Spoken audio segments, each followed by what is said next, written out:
Hello everyone, welcome back to my YouTube channel. मैं इंद्रा शर्मा आज आप लोगों के लिए लेके आई हूँ पार्ट्स ऑफ स्पीच का थर्ड पार्ट, जो कि है वर्ब। पहले हम वर्ब का डेफिनेशन जान लें।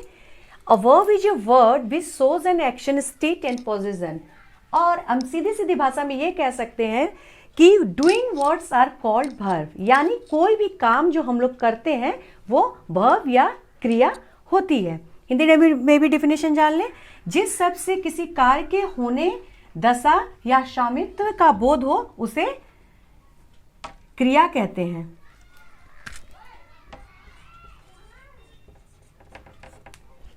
जैसे रन दौड़ना, गो जाना, कम आना, डांस नाचना। इसी तरह कई सारी क्रियाएं जो हम लोग करते हैं। तो ये रन्स मीन्स दौड़ना, यानी ये हमारे द्वारा की गई कोई कार्य है यानी क्रिया है। गो जाना ये भी कार्य है, कम आना ये भी काम है, डांस नाचना ये भी एक कार्य है। मतलब जो कोई भी काम, जो किसी तरह का काम हम लोग कर ले, जैसे सोना, जागना, हंसना, रोना, गाना, दिन भर में जो भी एक्टिविटी होती है वो क्रिया होती है। अभी हम थोड़ा समझ लें हिंदी में कि ये धातु रूप और या रूट फॉर्म क्या होता है। जैसे हिंदी में दौड़ के साथ ना लगा है यानी दौड़ना, इसके अंत में क्या आ रहा है? ना। तो ये जो दौड़ है वो क्रिया का यानी वर्ब का धातु रूप है ना। और ना लग जाने के बाद ये क्रिया में बदल चुका है। जा धातु रूप है और ये ना, जाना क्रिया हो गया, आना नाचना। इस तरह हमने देखा कि दौड़, जा, आ, नाच जो है वो वर्ब यानी क्रिया का धातु रूप है यानी रूट वर्ब है। और ऐसे ही रन, गो, डांस, कम, ये सारे जो हैं वो रूट वर्ब है। इसी तरह इसमें कई फॉर्म्स होते हैं वर्ब के, इसके बारे में हम लोग आगे बात करेंगे। अब हम जानते हैं कि वर्ब टू बी क्या होता है। अब हम ये जानते हैं कि वर्ब टू बी क्या होता है। वर्ब टू बी से हमें किसी चीज के दशा या स्टेट का पता चलता है, मतलब वो किस स्थिति में है ना। अभी पहले कुछ एग्जांपल्स लेके समझ लें। जैसे आई एम कमिंग, मतलब मैं आ रहा हूं, है मैं आ रही हूं, मतलब एम कमिंग उसकी दशा है कि वो आ रहा है, कोई भी व्यक्ति आ रहा है या मैं आ रहा हूं या आप आ रहे हैं, तो वो किस दशा में है, वो किस स्टेट में है, वो आने की दशा में है। तो ये है एम, ये भी टू बी वर्ब है। He is ill to be verb है। ही इज इल, वह बीमार है। इज क्या है? उसकी दशा है कि उसकी दशा यह है कि वो बीमार है यानी वो किसी स्टेट में है। दे आर पुअर, वे गरीब है। गरीब मीन्स वो अभी उस दशा में है कि वो गरीबी की दशा में है, इसलिए जो यहाँ पे am is are was, Ram was dancing.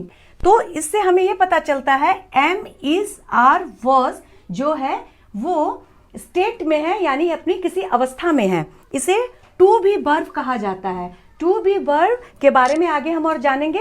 पहले हम हैज, हैड और हैव के बारे में जान लेते हैं, जो पोजेशन वर्ब है, जिसे हम स्वामित्व वाले वर्ब कहते हैं। जहां जैसे हमने एग्जांपल डेफिनेशन में जाना था कि verb is a word which shows an action. यहाँ पे है कमिंग, कम यानी वो एक्शन में है। इल स्टेट अवस्था में है, यहाँ पे स्टेट अवस्था में है। और पोजेशन यानी वो किसी चीज का स्वामी है, ये किसी चीज पर अधिकार रखता है। जैसे कि अभी हम पोजेशन के बारे में जान रहे हैं। I have a pen, have का मतलब क्या होता है? पास, यानी मेरे पास एक कलम है। तो ये क्या है? उस कलम पर मेरा अधिकार है। जब वो जो कलम है वो मेरा है यानी वो मेरे पास है, वो यानी उस पेन पे मेरा अधिकार है, यानी वो उस पेन का पर मेरा अधिकार है। तो ये पोजेशन की अवस्था में है। ही हैज अ पेंसिल, उसके पास एक पेंसिल है यानी वो पेंसिल जो है वो उसकी है, इसीलिए उसका स्वामित्व तो उस पेंसिल पर है, इसीलिए ये हैज जो है पोजेशन में है यानी उस पे उसका अधिकार है। हमने ये देखा कि हैज, हैव और हैड जो है वो स्वामित्व का बोध कराता है। यहाँ पे हमने जाना टू बी वर्ब, जो कि am is are was were काफी सारे हैं, और I have, he has, Raju had, जिसमें कि इसमें हैव, हैज और हैड जो है वो पोजेशन वर्ब है यानी स्वामित्व का बोध करा रहे हैं। क्रिया के दो वेद होते हैं, प्रिंसिपल वर्ब यानी कि मुख्य क्रिया, ऑक्सिलरी वर्ब सहायक क्रिया। प्रिंसिपल वर्ब के यानी मुख्य क्रिया के दो भेद होते हैं, ट्रांजिटिव वर्ब यानी सकर्मक क्रिया, इनट्रांजिटिव वर्ब यानी अकर्मक क्रिया। Transitive verb, a transitive verb is a verb which takes an object. जिन वाक्यों में क्रिया को कर्म की आवश्यकता होती है उसे सकर्मक क्रिया कहते हैं। यहां हमने देखा कर्म, कर्म यानी कि ऑब्जेक्ट, मतलब जिस वाक्य में हमें कर्म की आवश्यकता हो। जैसे मैं यहाँ पे एक सेंटेंस मैंने एग्जांपल में लिखा है, आई ईट अ बनाना, मैंने एक बनाना खाया। तो ये जो अगर मैं आई ईट लिखती तो मुझे ये पता नहीं चलता कि मैंने क्या खाया। तो आई ईट से सेंटेंस कंप्लीट नहीं हो रहा है, मतलब मैंने खाया, मैं कुछ भी खा सकती हूँ, हमें ये पता नहीं है कि हमने क्या खाया। तो आगे ट्रांजिटिव वर्ब बनाने के लिए हमने यहाँ ये जोड़ा अ बनाना, मैंने एक केला खाया। तो इस क्रिया को कंप्लीट करने के लिए यानी ट्रांजिटिव बनाने के लिए हमने एक ऑब्जेक्ट लिया जो है बनाना। बनाना एक ऑब्जेक्ट है, वो नाउन या प्रोनाउन कुछ भी हो सकता है। इसकी पहचान यह है, ट्रांजिटिव वर्ब की पहचान यह है कि अगर हम किसी वाक्य में यानी किसी सेंटेंस में कहाँ, क्या और क्यों लगाकर प्रश्न पूछे तो उसका जवाब हमें मिल जाए तो वह सकर्मक क्रिया यानी ट्रांजिटिव वर्ब होता है। जैसे यहाँ आई संग, तो आई संग, क्या संग, मुझे नहीं पता क्या संग, लेकिन अगर मैं लिख दूँ आई संग अ सॉन्ग, मतलब मैंने एक गाना गाया। आई संग, मैंने क्या गाया, मैंने गाना गाया। तो जो सॉन्ग जो है वो क्या है, ऑब्जेक्ट है, यानी उस सेंटेंस को ट्रांजिटिव बनाने के लिए हमें ऑब्जेक्ट की जरूरत पड़ी यानी कर्म की आवश्यकता पड़ी है, इसीलिए वो ट्रांजिटिव वर्ब है। अब intransitive verb, an intransitive verb is a verb which does not require an object। जिन वाक्यों में क्रिया को कर्म की आवश्यकता नहीं होती, मतलब जिन वाक्यों में ऑब्जेक्ट की जरूरत नहीं होती, जैसे मैंने पहले ही ट्रांजिटिव वर्ब में बताया था कि ही, अभी दूसरा एग्जांपल मैं ले रही हूं, ही ईट्स, वह खाता है, क्या खाता है, अभी क्लियर नहीं है कि क्या खा रहा है, तो ही ईट्स से कोई ऑब्जेक्ट नहीं ले रहा है। हम एक ट्रांजिटिव बनाने के लिए किसी ऑब्जेक्ट की आवश्यकता होती है, और इनट्रांजिटिव वर्ब में कोई भी ऑब्जेक्ट नहीं होता है। अगर मैं इसी सेंटेंस को आगे बढ़ा दूं, ही ईट्स एन एप्पल, ये एन एप्पल जो है वो ऑब्जेक्ट है। तो ट्रांजिटिव वर्ब को वाक्य बनाने के लिए किसी ऑब्जेक्ट की जरूरत पड़ती है, और इनट्रांजिटिव वर्ब को किसी भी ऑब्जेक्ट की जरूरत नहीं पड़ती है। तो इस प्रकार हमने जाना कि ट्रांजिटिव और इनट्रांजिटिव वर्ब क्या होता है। इसको और एग्जांपल्स के थ्रू हम और क्लियर करेंगे। देखिए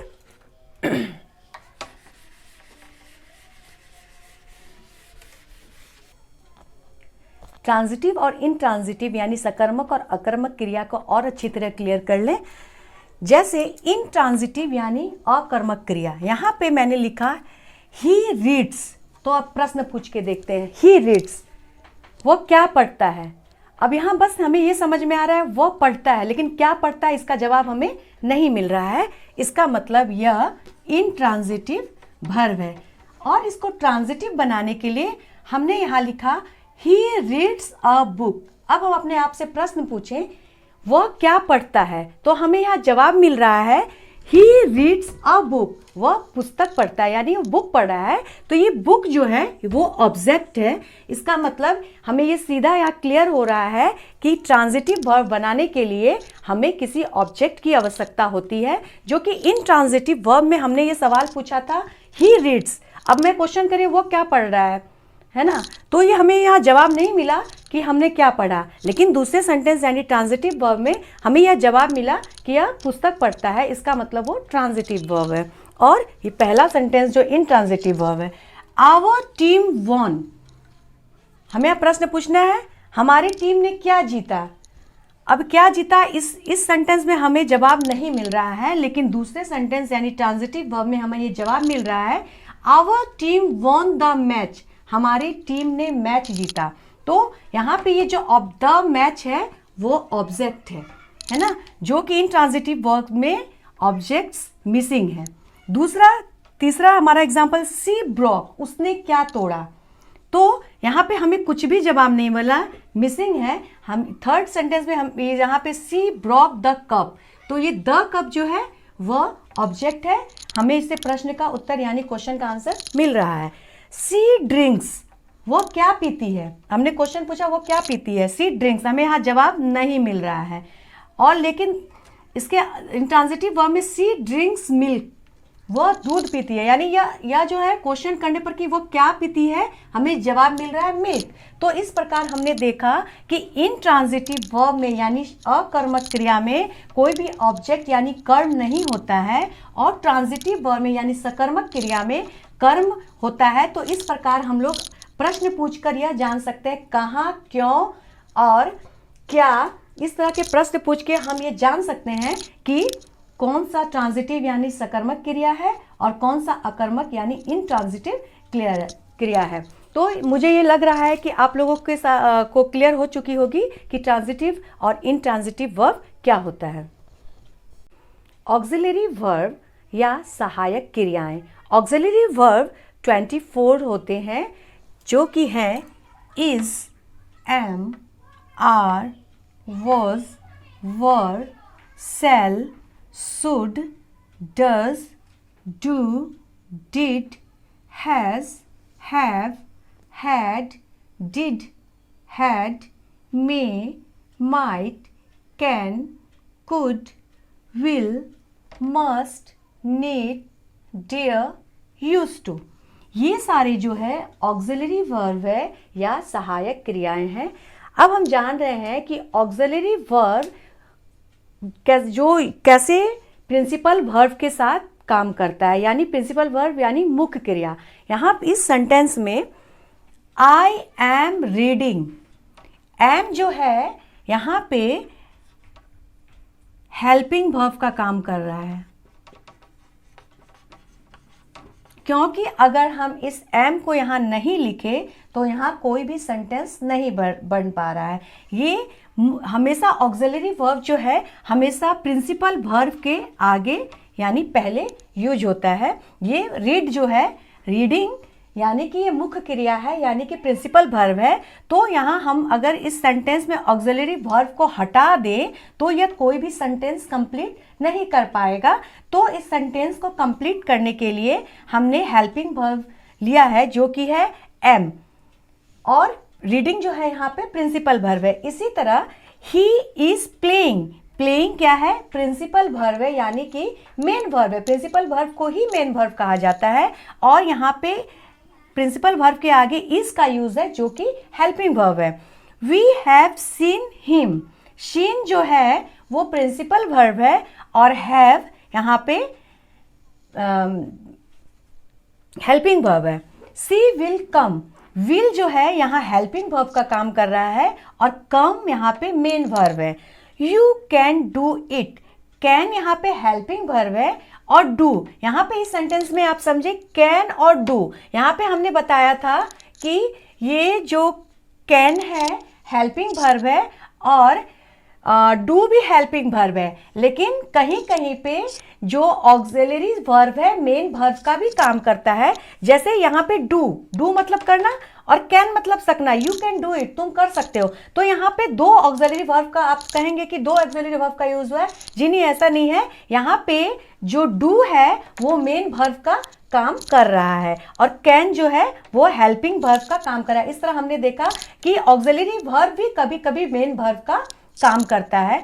अब यहाँ पे हम समझ, जैसे दे मस्ट गो, अब यहाँ पे वही सेंटेंस आ रहा है, गो, गो यहाँ पे मेन वर्ब है और यहाँ पे ये हेल्पिंग वर्ब है, और ये प्रिंसिपल, गो यानी प्रिंसिपल यानी मुख्य क्रिया है, मेन वर्ब जिसे कहते हैं हम। इस प्रकार हमने समझा कि ऑक्सिलरी वर्ब और जो मेन वर्ब है किस प्रकार काम करता है।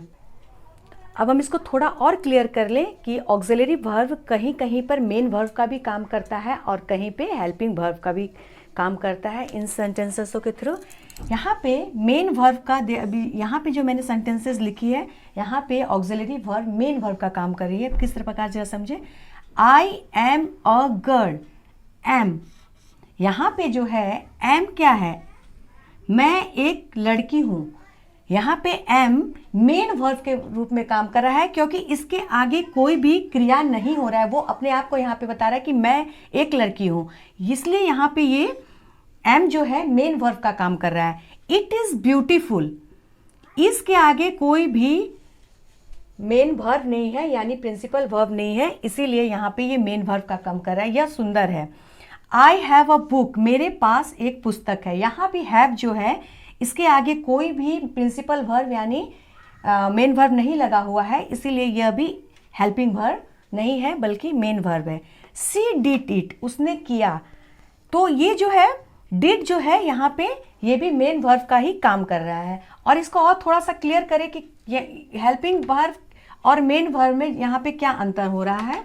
जैसे आई एम कमिंग, अब हमने यहाँ देखा था एम का यूज, मैं एक लड़की हूँ। अब यहाँ पे आई एम कमिंग, ये कमिंग यानी इसके आगे एक क्रिया लगी हुई है, क्रिया शब्द है यानी कि वर्ब है, या ये कमिंग जो है वो प्रिंसिपल वर्ब है यानी कि मुख्य क्रिया है। और इस सेंटेंस को कंप्लीट करने के लिए एम ने अपना सहयोग दिया है यानी सहायता की है एम लगाकर कि मैं आ रही हूँ, तो यहाँ पे यह हेल्पिंग वर्ब का काम कर रहा है। सी इज ईटिंग, वह खा रही है। ईटिंग यहाँ पे प्रिंसिपल वर्ब है यानी कि मेन वर्ब है। और इस सेंटेंस को कंप्लीट करने के लिए इज जो है हेल्पिंग वर्ब का काम कर रहा है। I have done it, she has written it.